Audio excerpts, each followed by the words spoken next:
The next gentleman is one of the foremost researchers in the world regarding melatonin and other neuropeptides. His research findings have had profound implications and contributions in the development of the neuroendocrine theory of aging. Indeed, he was a personal friend of the late Vladimir Dillman. He's here to elaborate on his latest findings. Please welcome Dr. Walter Pierpaoli.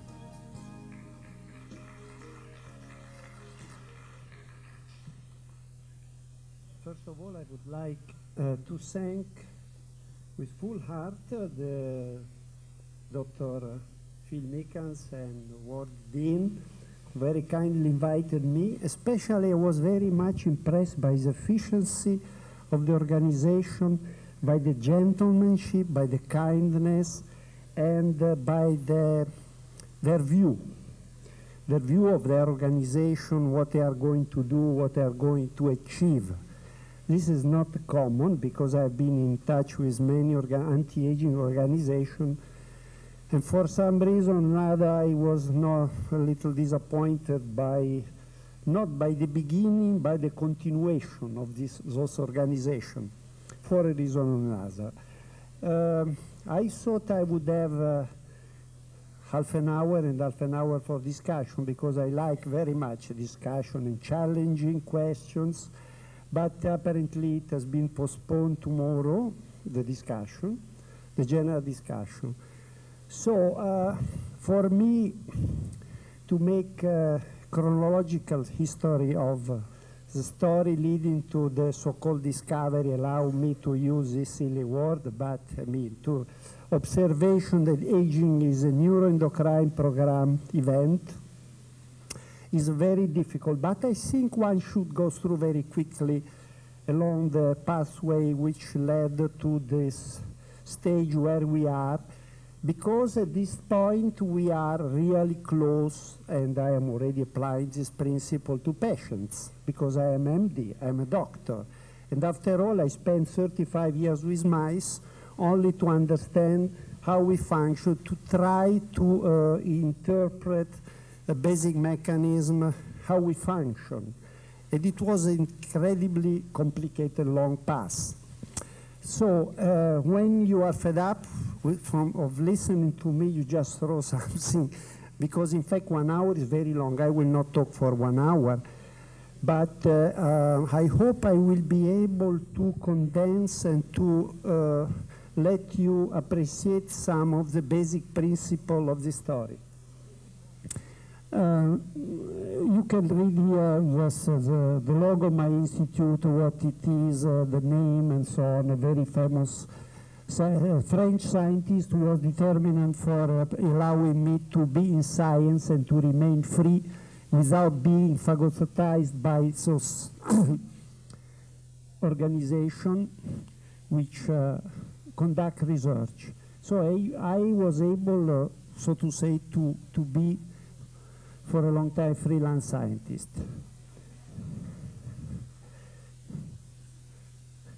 I don't, thank you. This picture goes back to 1967 on Nature. I was, I think, one of the first one, if not the first one, to guess that the immune and the neuroendocrine hormonal system are linked together, they talk to each other. At that time, in the 60s, the immunologists were a separate clan from the endocrinologists.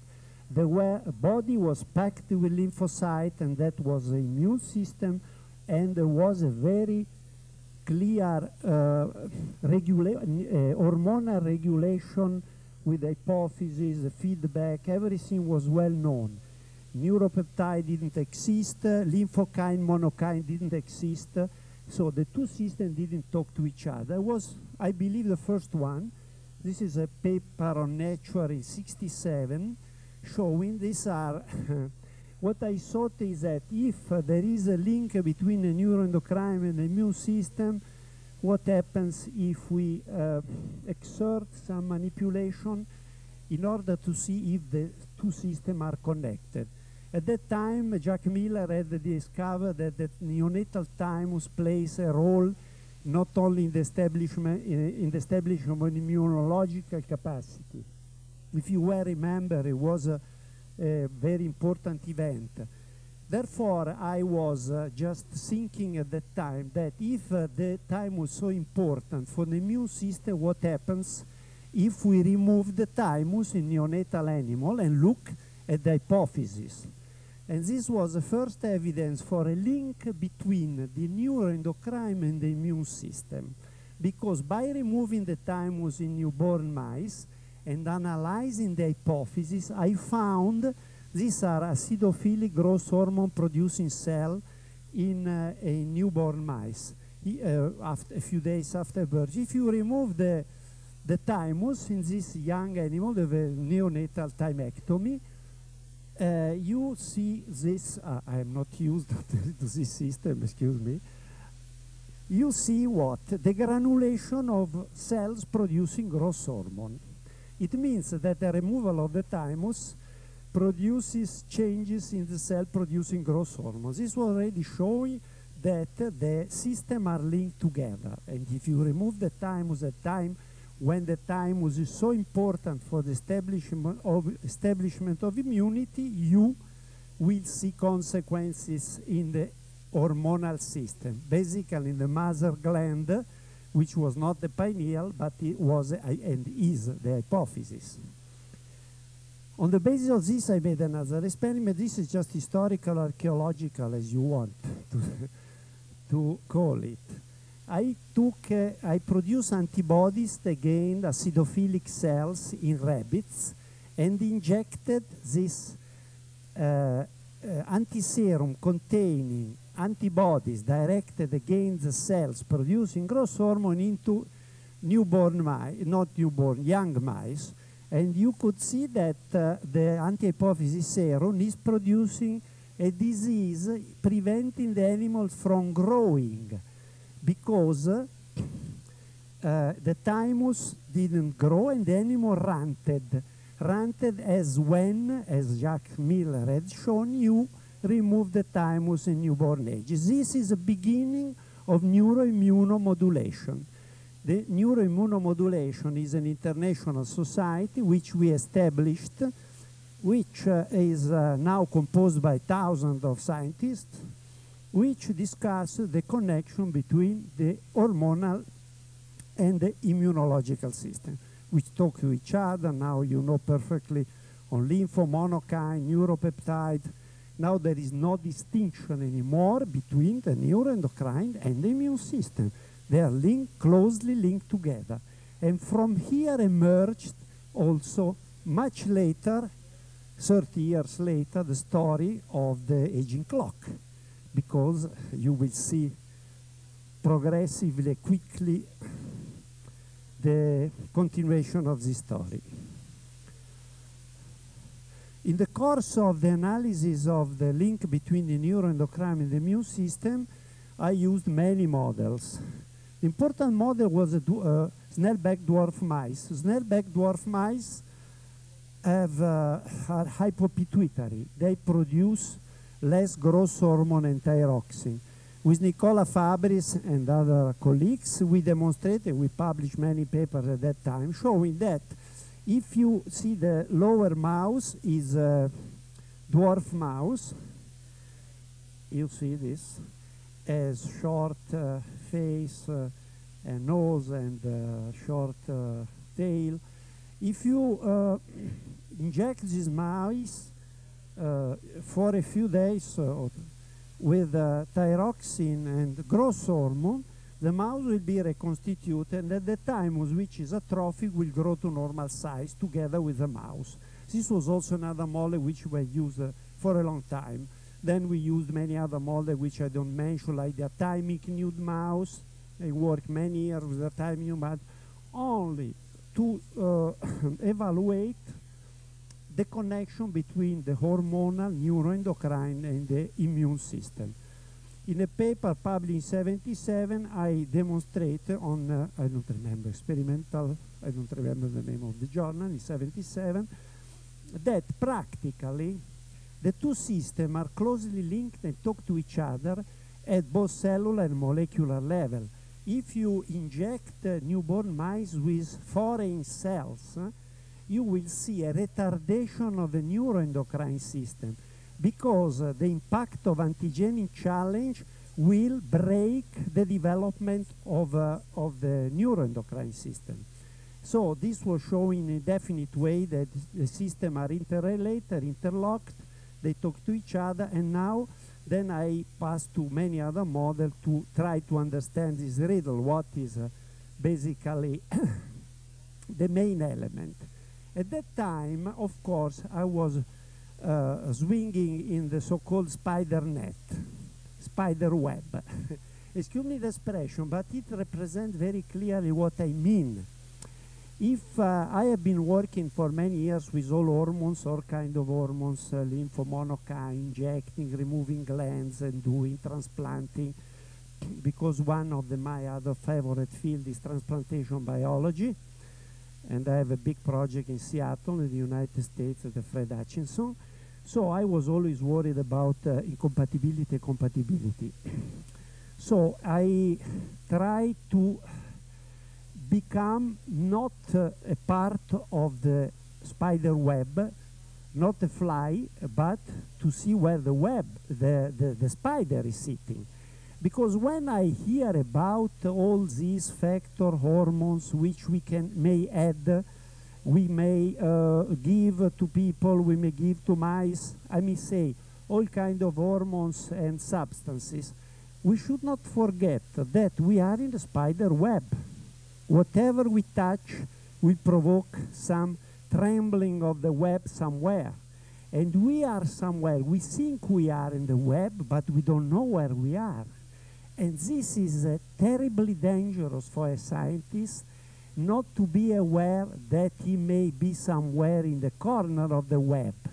The only way to be dominant in the spider web is to become the spider.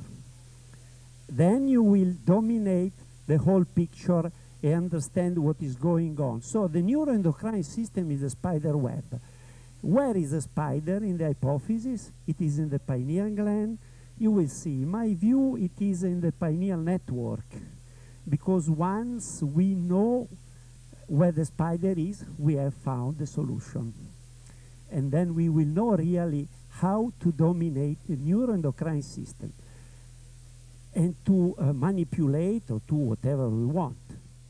So the principle was, without a biological understanding, basic biology of nature's mechanism, we will never be able to cure diseases, to manipulate the body, to correct the body derangements, because obviously I was also thinking of aging, not at that time, but later, because obvious aging is a basic to all diseases. All diseases lead to aging or accelerate aging. So okay, this was the meeting in '86 in Dubrovnik, myself in the middle, Novera Spector and the late Brana Jankovic. We are found in the Society of Neuroimmunomodulation, but the first meeting was held in '84 in Bethesda, in Maryland. This is how we came to the, this was, I think, excuse me, I have to, okay. I make a big jump between what I told you, just to mention to you, the story is very long and very complicated, that to arrive at the understanding that the spider in the spider web is a pineal gland, or what we rather intend, you will I apologize for the quality of the slides, but we are not used to this PowerPoint, and there we took the old slides with, as I told you, have archaeological character, but we will improve our capacity for illustration, which is fundamental to be understood. So I apologize for this quality. So when in the late 70s, at the University of Zurich, I was thinking about all this interrelation, and there was something missing in the picture. At the time, I was reading about the pineal gland, melatonin, in a book of the symposia, SIBA Symposia, and then I had been working for many years with thymic nude mice. It occurred to me that I learned that melatonin is decreasing in the course of aging. What has to do with aging melatonin is important or is not important, and what we did was very interesting.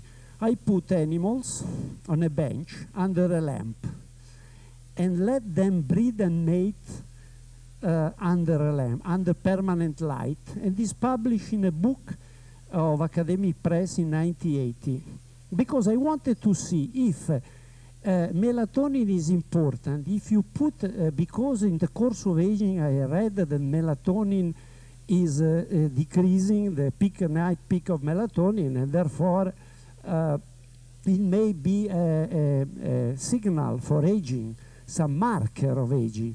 But what does it mean? What did it mean? I didn't have any idea.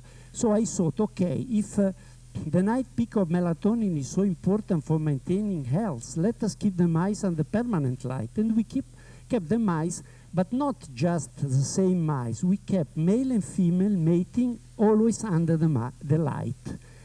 After the first generation of offspring, newborn, we saw nothing. The second generation, you know, always same breeding and maintain under permanent light, we saw nothing.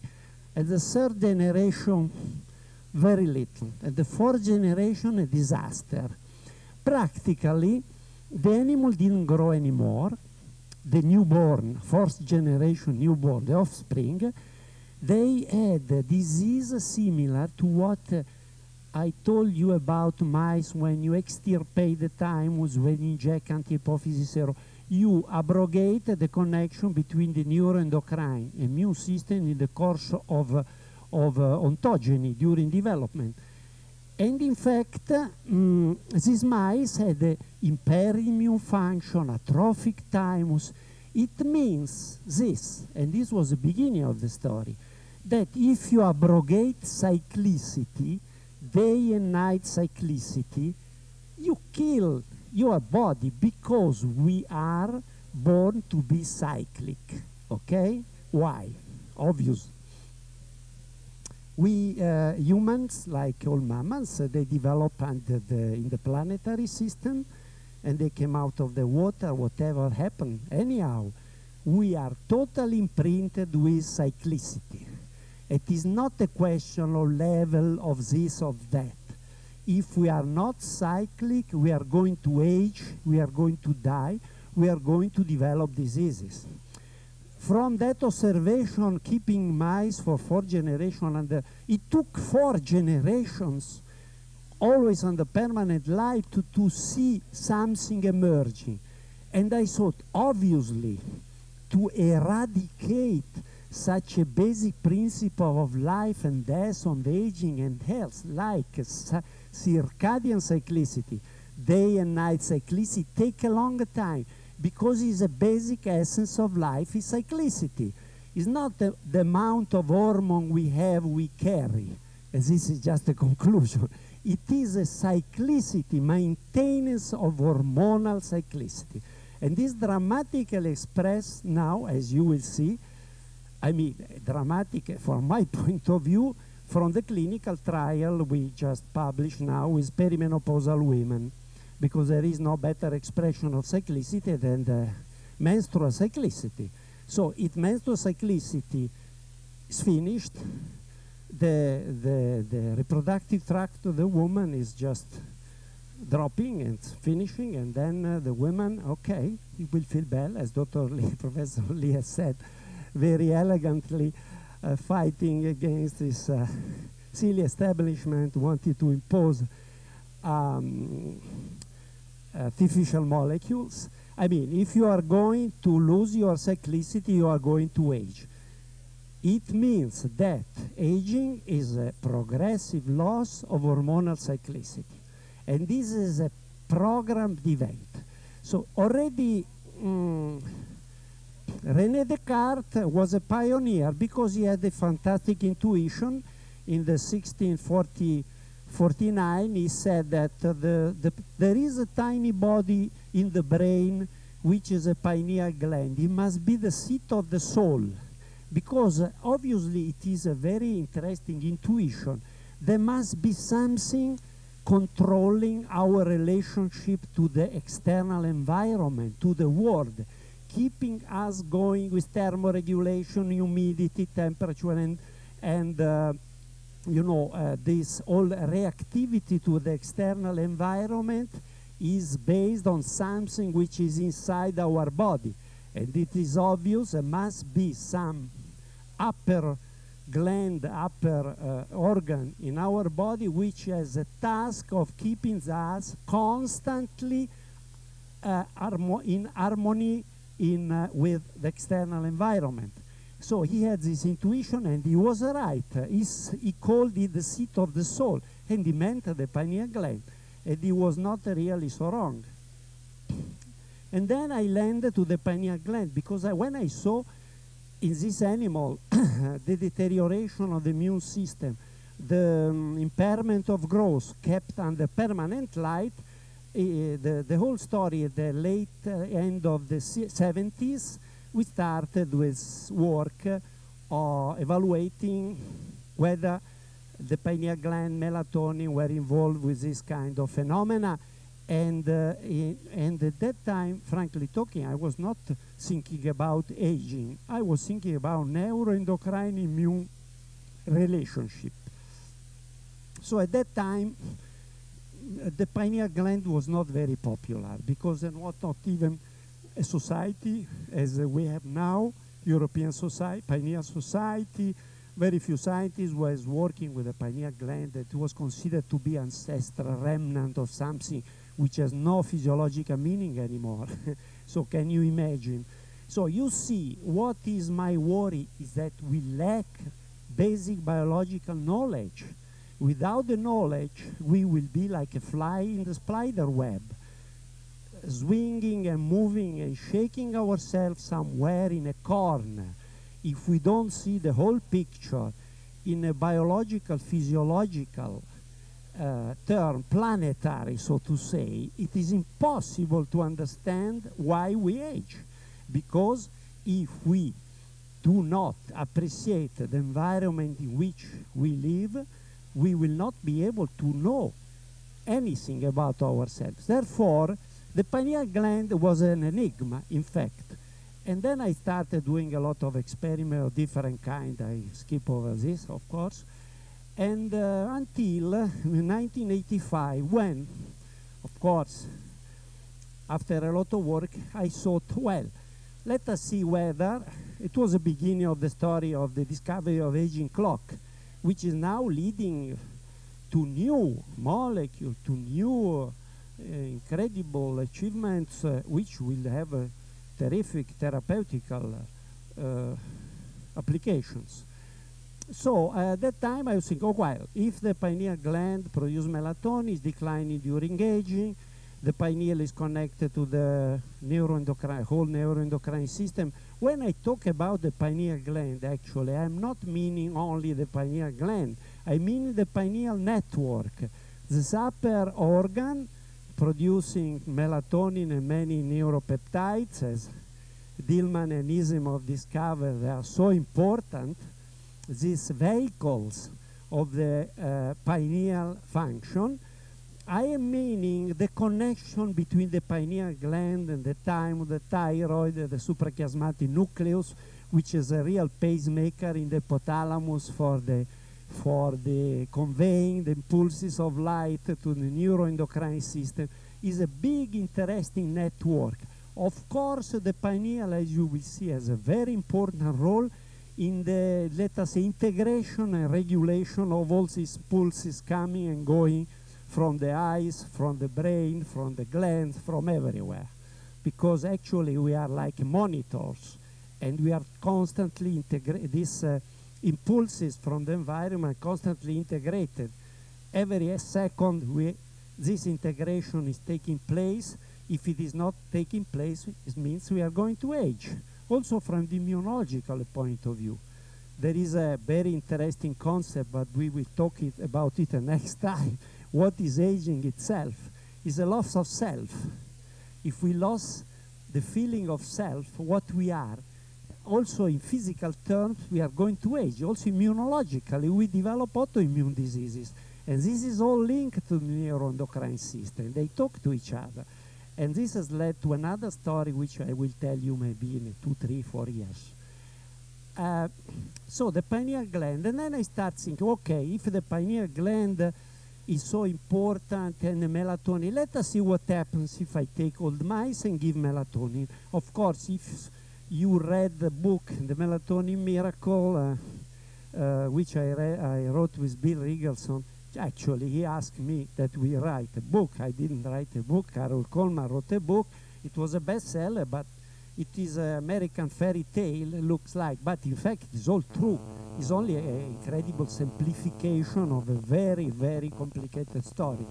Okay, and then I started taking mice in 85, giving melatonin in the drinking water. Let us see whether if melatonin is so important, the pineal gland is so important, because if you abrogate darkness, the mice will not grow. It means that you abrogate circadian cyclicity, and so on and so on. Okay, let us see if melatonin is so important in the course of aging. I started putting melatonin. Many experiments went through years of work, going, coming, giving, observing, an incredible amount of work, and which has led to very satisfactory results. So, and I put mice on melatonin, and okay, the pineal gland, you can see this tiny gland in the middle of the brain on the third ventricle. I don't think I will have to go through this. Well, this is a very bad slide, but this was published in Neuroimmunomodulation in an academic press book in 1980. Because before I found that giving melatonin to old mice in the drinking water, you can prolong their longevity and reverse, not reverse, but delay aging considerably, which is still perfectly valid. I had already suggested, as you see, the time was controlling the emergence of a neuroendocrine system in ontogeny, and that circadian cyclicity is basic for immunity and for hormonal development of neuroendocrine system. And this was deriving from all the work done with mice, with the thymic, athymic, nude and thymectomice. So a lot of work which, if you are interested, you find in internet site, you find everything in detail what you want to know better. So this is what I say. Before making a so-called discovery or an important observation, one must have a vision and do a lot of work. As Edison said, a lot of perspiration and some inspiration. And I am going, okay, just to show you the pineal gland, how it looks in the different animal. In the dog, I apologize for this bad representation, but you see this is a dog, very small, and dog, very small. In the monkey, in the human, this is a human. And you know why the pineal gland is so different in the different mammals? Because they have different function. All animals have a pineal gland, mammals, and the reptiles. Only the crocodile has no pineal gland. Why? Because the pineal gland has been moved to the eyes, to the retina. They have a big eyes and big retina. So they don't need the pineal gland because the function of the pineal gland has been delegated to the retina. And probably the dog doesn't need such a big pineal gland because the main sensory organ of the dog is the nose. Olfato, the smell, perception of smell, and so on. Let me go on. Okay, this is a synthesis of melatonin. You know, acetyltransferase and acetylation from serotonin, and then another step leading from serotonin to melatonin. It's taking place by a beta-adrenergic mechanism in the pineal gland. Okay, this is just also very messy, and you can't see hardly anything about the neuroendocrine network, which is showing the intricate relationship between the neuroendocrine and the immune system. And this was just a slide which I will have obviously to improve, showing that there is a link. And you will see how important this story in relation to the perimenopausal women, what we found in perimenopausal women treated with melatonin. You will see that there is a relation between, direct relation between the pineal gland and the thyroid through the supracervical ganglions. So this whole system is interrelated and is strictly connected, and there is nothing which happens without another hormone, another gland, another organ will not be informed immediately. So the system, okay. Then I mentioned to you, I decided to give melatonin to the aging mice, and you can read in the book the story without that I repeat it.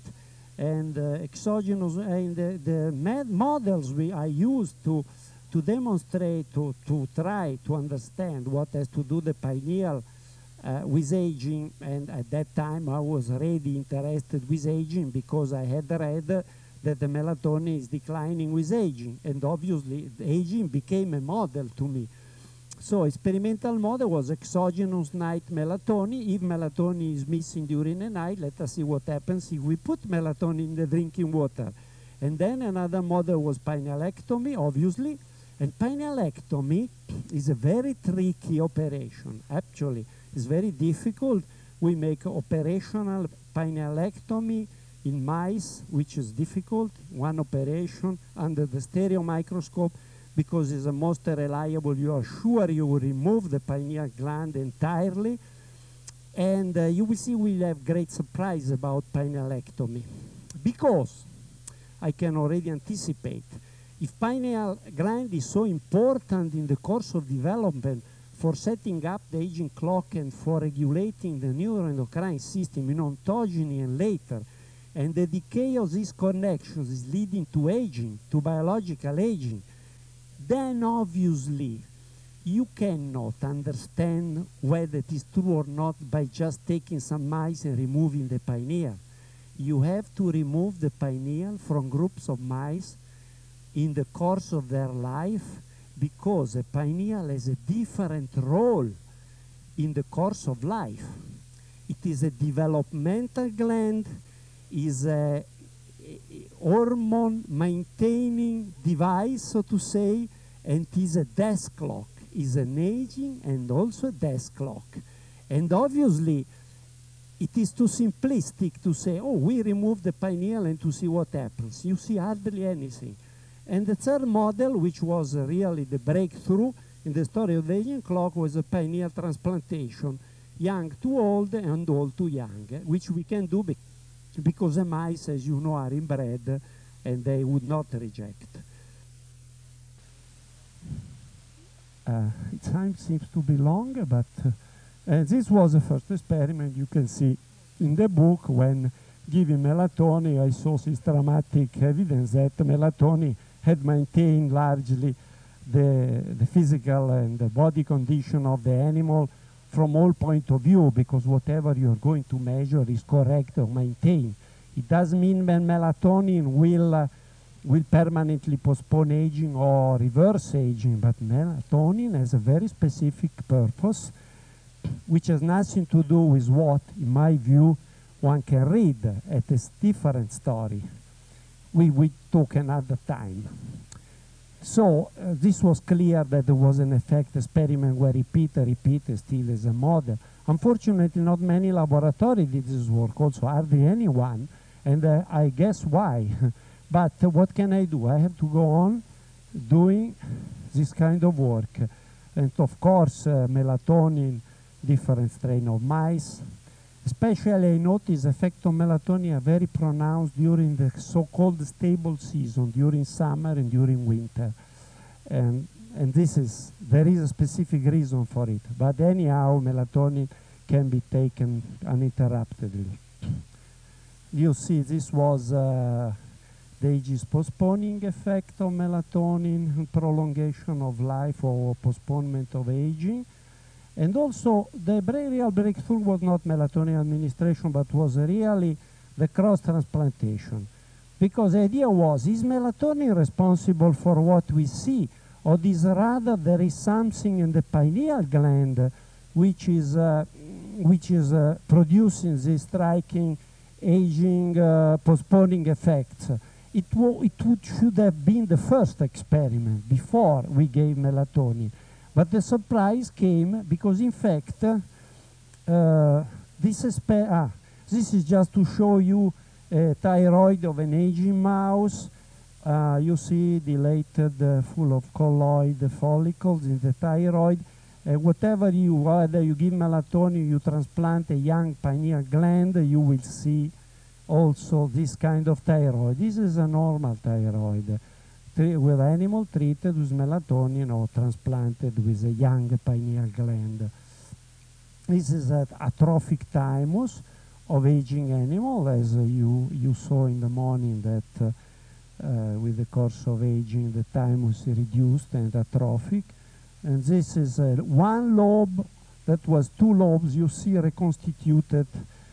I have been working 20 years with thymus, all kind of work, and you can see packed thymus cells in the cortex and also packed in the medulla, and you see that the either administration of melatonin in the night time or transplantation of pineal gland will produce the same restoration of thymic function. Restoration of thymic function means a restoration of immunity, resisted against infection, viral infection, bacterial infection, transplantation immune reaction. They will be maintained. So this was a real breakthrough, the transplantation of the pineal gland from young animal into the thymus of aging animal. This is an experiment which is described also in the book, has been published, several papers. And you see, the idea was, it is not conceivable, and I never said, that a transplanted pineal gland from a young animal into an aging, old aging animal, without a neural connection, taken and then transplanted in a different organ, without a vascularization, of course, but neural connection will produce melatonin. As the effect of pineal grafting was much more striking than the administration of melatonin, I thought that it cannot be melatonin the reason for this aging postponing effect. There must be something in the pineal gland, because effect of pineal grafting were much more considerable than the administration of melatonin. My idea was the pineal gland is containing something which is much more important than melatonin. And then, of course, this is now a very important developmental step, and we are now very... So with this, you cannot see. I'm sorry, I apologize. The next time will be better. But you see here just the first experiment published where we saw incredible dramatic life prolongation or postponement of aging, delay of aging, whatever you want to mean, in mice, old mice, different age, different strain, transplanted with a young pineal gland. This was a really breakthrough, but we were not satisfied, and therefore, with the help of Volodya Lesnikov of St. Petersburg, who is now in the United States, with his beautifully homemade stereotaxis device, we decided to try something very fascinating, which we then reported at the second strombolic conference. It was, what if you transplant the young pineal gland into the thymus of an old mice, the mouse has his own pineal. What is the input, the effect? The activity of the endogenous pineal in an old mouse where you implant a topic in a foreign organ, So in an anomalous organ like the thymus, you implant the pineal. So what happens if we cross-transplant the pineal from old to age, from young to old, and then take the pineal from the old and transplant into the young? This funny experiment took place, and the result was just incredible. You see, this was a technology. You just open the skull, and then you take the pineal, you remove it, and you transplant in situ, where you remove the pineal gland from the animal. And the result was just the most incredible event in my life, I think, because as you can see, after 1 year that you transplant the pineal from young to old, imagine a mouse lives 2.5 years. These are old mice, but one is not old. One is rather young, not very young, but at 1 year, I mean, let us say this is 4 months, it was 18 months. You transplant the pineal from the 18 months into the skull of the 4 months old. And from the 4 months old, you replace all the pineals with a young pineal. And you close the skull and you just wait. You wait, and after 1 year, you don't recognize the mice, which is one is a young or it's old. The striking story led then to the publication of Melatonin Miracle, which anyhow has to do not only with melatonin.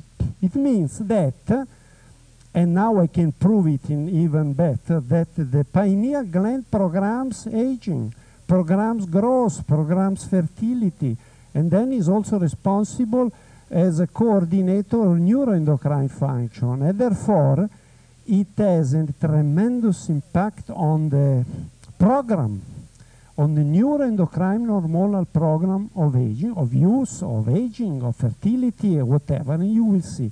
Because I want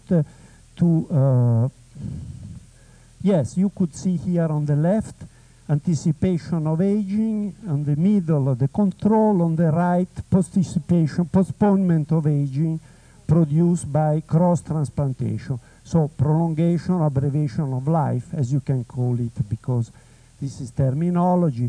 If the mice are too old, you cannot see anything, because when the process is already taking place, you cannot restore anything. So it was also showing that you have to anticipate aging if you want to cure it. So anticipate intervention. These are just slides. I skip over them because actually, no, this is not very good, I would say. However, now where we have removed the young pineal, the mouse has lost his own pineal. So the fact is interesting, but we do not know what it means. And then we did the simplest experiment, which we should have done before. We just transplanted the pineal gland from very old mouse, imagine, into the thymus, or the kidney capsule, makes no difference, of a normal young mouse. A normal young mouse is healthy, strong, has his own pineal, and we never thought of seeing something like that. You can see something incredible, and it's published now, just now in the United States. You can see the old pineal accelerate aging, because the pineal, when it's aging, will make you age, and that is impossible to deny. It means that a message of aging, which is connected to the neuroendocrine system, so this tiny gland which you do not see, and you implant in a foreign organ, and then you see this experiment has been repeated, obviously, because it looks incredible.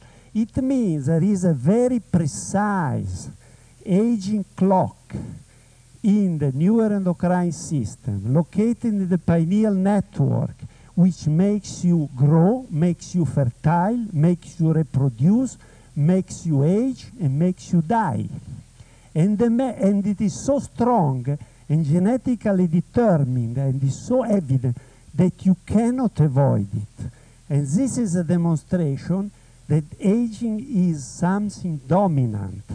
which if you do not prevent, it will kill you, because you cannot do anything against this program. It's a neuroendocrine program located in the pineal network and is linked to the neuroendocrine cyclicity, not to the amount of hormone we produce and we supplement. No, it is cyclicity. It is a cyclicity of hormone, and this you will see very clearly in the clinical trial with perimenopausal women. The next course is the same. No. Yes, this is exactly the same. This is a repeat experiment in female. It was in male, just to show you that transplantation of very old pineal gland into normal, intact, young, healthy mice will accelerate aging and produce an early death. This is incredible, because actually, how can you imagine this is taking place? We have found now a model to elucidate and to study the mechanism of aging, because something is definitely produced by the aging pineal which make us age early. So now we have a model. Let us skip over this. Now we come to the demonstration. These ideas, these findings can be applied to human pathology or physiology, as you like. So with Bianca Marchetti, we have done experiment in Catania, in Sicily, years ago, showing that if you give melatonin to aging mice or aging rats, or you transplant the pineal gland from young into old rats or mice, you will see a terrific recovery and maintenance of neuroendocrine function linked to sex organs, to gonads, testicular, ovarian.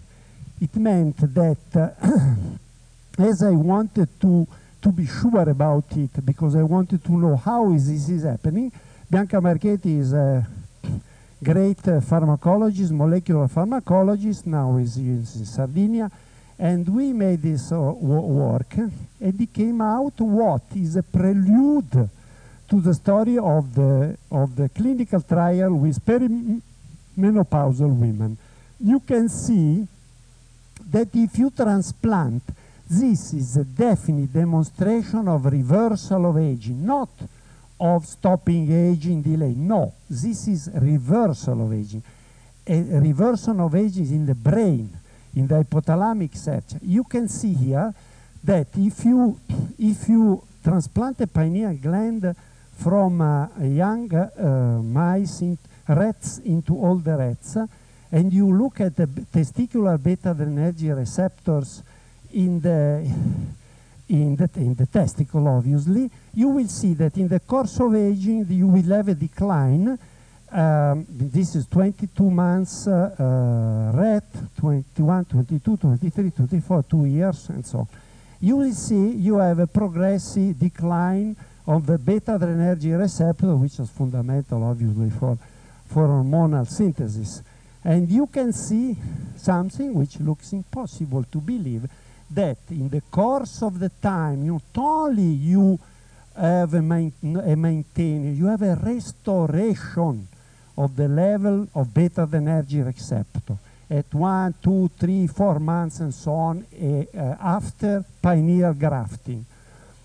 And if you go and watch at the testicular RH receptors, which are fundamental, of course, for gonadotropin production in the gonads, in the testicle, you will see that in the course of aging there is a progressive increase, which is very well known also in human, of LHRH receptor. It's a famous hyperadaptosis described by Dillman, is a genial view about the increased threshold in the hypothalamus. Have been in correspondence with Dillman since '62 when he published a paper in Lancet. Obviously, the body is programmed to age, and it tries to react to aging by producing more of the gonadotropins because the receptors are decreased.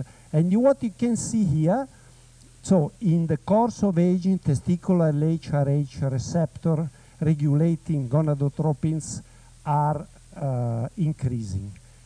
You see the same progressive decrease and restoration of receptors in the testicle. And dulcis in fundo, you will see something also very interesting. Hippocampal LHRA receptor increase with aging. We know that they increase with aging. You can see that it's not very clear. I apologize for the quality, but this PowerPoint is wonderful, but we have to organize it better. But for the moment, I hope you will accept my explanation. Hippocampal LHRH receptor increase with age. This is a normal phenomenon of aging, which we see also in women. In women, we have steady increase of gonadotropins in the course of aging. Well, you can see, and this is beyond any doubt, that in the course of aging, the LHRA receptor in the hippocampus and in the brain are increasing, and then pineal grafting is bringing them back to juvenile levels.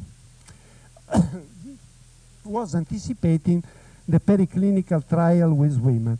Then with, you know, we are not a rich organization, we are a non-profit organization, we are a foundation, but somehow we manage by the most extravagant way to do our work because we have little support. On the contrary, apparently nobody is trying to help because, I don't know, maybe because we are working with natural molecules and we are physiologists. So we managed with Dr. Bellipani in the clinic in Rome, a private clinic, to organize a clinical trial with perimenopausal women. Well, it took a long time. You cannot imagine how troublesome it was a work because we have little means and so on. We were helped by American organization measuring melatonin in the saliva, but the result is smashing. And the paper was published in February in Experimental Journalology. I tried to publish the paper in 5 different journals related to fertility, sterility, menopause. It is an incredible story. I could write a book about my attempt to have such an important paper published on specialized journal which have to do with sterility and fertility. They would not accept to publish that paper. You can guess why. Because with melatonin you can postpone menopause and reverse menopause. And so this, we could, okay, I just have to finish because I didn't imagine that goes so fast time. As you have seen in the rats, and here are the 72 women which at the end were left from 140 we started with in Velletri, Roma. You see in the course of aging, and this is a clear-cut demonstration, not of aging, of reversal of menopause, clinical. And now we are going in 3 different university clinics in Italy to enlarge and to replicate this work on a very large, with a large number of women, because obviously this is too important for all women, and also men, I must say, for andropause. So you see that in the course of aging, this is well known, LH is increasing, steadily increasing. And of course, the older the women are, the higher is the level of age, trying to overcome the fact that in the ovaries you have less receptor and so on. This is well being described very wonderfully by Dr. Lee in the morning. And this is what happened in our women. Yes. When these women were placebo-controlled, double-blind, perfect clinical trial, and what happened is that the placebo women didn't show any change of LH levels, meaning that, I mean, obviously double-blind. And on the contrary, as you can see, It was very difficult to extrapolate, to do the work for many reasons.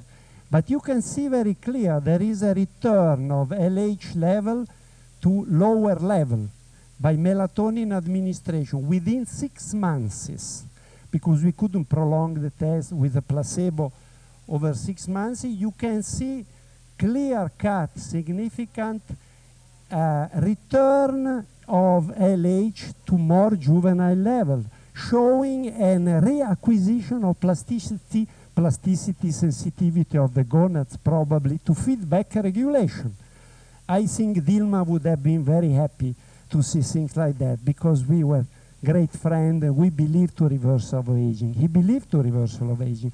I was using other approaches, but he was very, very enthusiastic about this new approach. And he would be very, very fascinated by this slide. This slide has an incredible relevance for all women, because show that, and also shows something very important. The earlier you start with melatonin, 45 years, 40, 42, and these are over 50, you see, the better it is, because the decrease of gonadotropins level in the blood is taking place much more efficiently in younger women, which is understandable. If one woman is younger and starts to be, the system to be declining, the feedback to fail, it is obvious that if melatonin is so important for restoring cyclicity, it does so much better in the younger woman. And so this was a great for us. And you see FSH also increasing, but we didn't see here very much. What was totally unexpected, and for me a great surprise, the effect of 6 months melatonin administration in the restoration of thyroid function.